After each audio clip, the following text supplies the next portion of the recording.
শীতকাল চলে আসলে সবচেয়ে বেশি যেটা ভালো লাগে সেটা হচ্ছে প্রচুর পরিমাণে শাকসবজি পাওয়া যায়। আর চিকেন চাউমিন রান্নার জন্য গাজর বলুন বা ক্যাপসিকাম আবার অনেক সময় আমরা পাতাকপিটাও ইউজ করি। এটা শীতকালেই বেশি ভালোভাবে পাওয়া যায়। আজকে আপনাদের সাথে চিকেন চাউমিনের একটা রেসিপি নিয়ে আসলাম। প্রথমেই আমি একটু পানি নিয়ে ৩ পিস চিকেন, আদা রসুন বাটা, সামান্য পরিমাণ লবণ দিয়ে এটাকে সিদ্ধ করে নিয়েছি। এবার আরেকটা পাতিলে আমি পানি নিয়ে এটাতে চাউমিনের স্টিকগুলো সিদ্ধ হওয়ার জন্য রেখে দিয়েছি। এটা এসিআই এর চাউমিন এবং এটার টেস্টটা অসাধারণ। মানে অতটা খুব বেশি নরম হয়ে যায় না, আবার খুব বেশি শক্তও থাকে না। সেই সাথে আমি আধা কাপ পরিমাণ গাজর কুচি করে এটার সাথেই দিয়ে দিয়েছি এবং পর্যাপ্ত পরিমাণে সিদ্ধ হলে আমি এটা পানি ঝরিয়ে তারপর রেখে দিব। আরেকটা কড়াইয়ে আমি তেল নিয়ে নিব। এখানে যদি অলিভ অয়েলটা ইউজ করেন নুডলসের ক্ষেত্রে তাহলে এটা খুব ভালো হয়। এতে করে অলিভ অয়েলে মানে তেল চিটচিটে যে ভাবটা থাকে নুডলসের সাথে সেটা কিন্তু হয় না।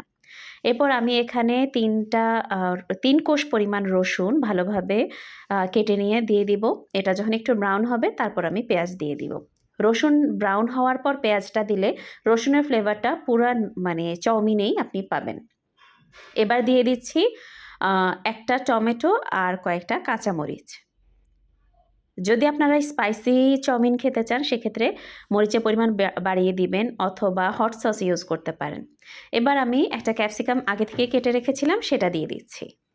ক্যাপসিকামের ভাবটাও থাকবে, আবার একটু হালকা সিদ্ধ হওয়ার জন্যই আমি আগে দিয়ে দিয়েছি। এবার দিয়ে দিচ্ছি আমি স্প্রিং অনিয়ন। এখন তো শীতকাল, এটাও পাওয়া যাচ্ছে এবং এটা চাউমিনে খুব ভালো লাগে। আর ২ টা ডিম আগে থেকে ফেটিয়ে নিয়েছি সেটাই আমি দিয়ে দিচ্ছি। এভাবে আমি মিডিয়াম আঁচে এটাকে ভালোভাবে রান্না করব। ডিমটাকে ভালোভাবে আ স্ক্র্যাম্বল করে নিব। এতে করে যতটা মানে চাউমিনের সবগুলো অংশেই ভালোভাবে ডিমটা লাগবে। এই চাউমিনের সাথেই কিন্তু ওরা একটা স্বাদে ম্যাজিক টাইপের মানে নুডলসের মসলা দিয়ে দেয়। সেটা আমি পরবর্তীতে এড করে নিব।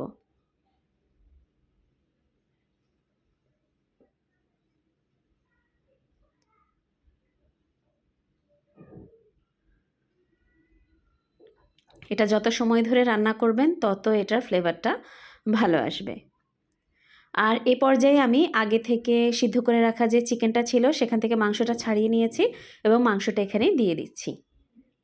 যেহেতু আগেই আমি এটা আদা এবং রসুন বাটা মশলার মধ্যে সিদ্ধ করেছি তাই এখানে আর আলাদা করে মশলা দেওয়ার প্রয়োজন নেই, কারণ এটা সিদ্ধর মধ্যেই ভালোভাবে মশলাটা চলে গিয়েছে। এই যে এবার স্বাদে ম্যাজিক যে মশলাটা ছিল চাউমিনের সাথে এটা দিয়েছে সেটা দিয়ে দিচ্ছি। এখানে একটা ফুল প্যাকেটে এরকম বড় ১ প্যাকেট দিয়ে দেয়। আর যদি আপনারা যে চাউমিনের স্টিকটা ইউজ করছেন সেটাতে না দেয় তাহলে আলাদা করে ম্যাগির স্বাদে ম্যাজিকটা ইউজ করতে পারেন। ওদের এটা বেশ ভালো হয়।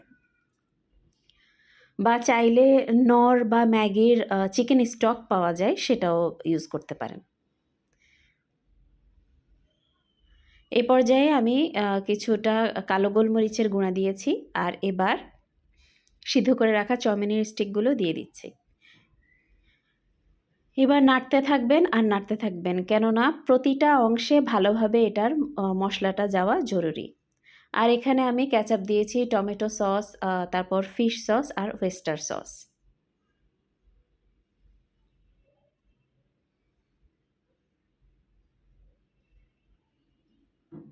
এখানে পরিমাণ লেখা আছে, আপনারা সুবিধা মতো দেখে নেবেন এবং ভালোভাবে হয়ে গেলে পরিবেশন করে নেবেন। কেমন লাগলো রেসিপিটা জানাবেন।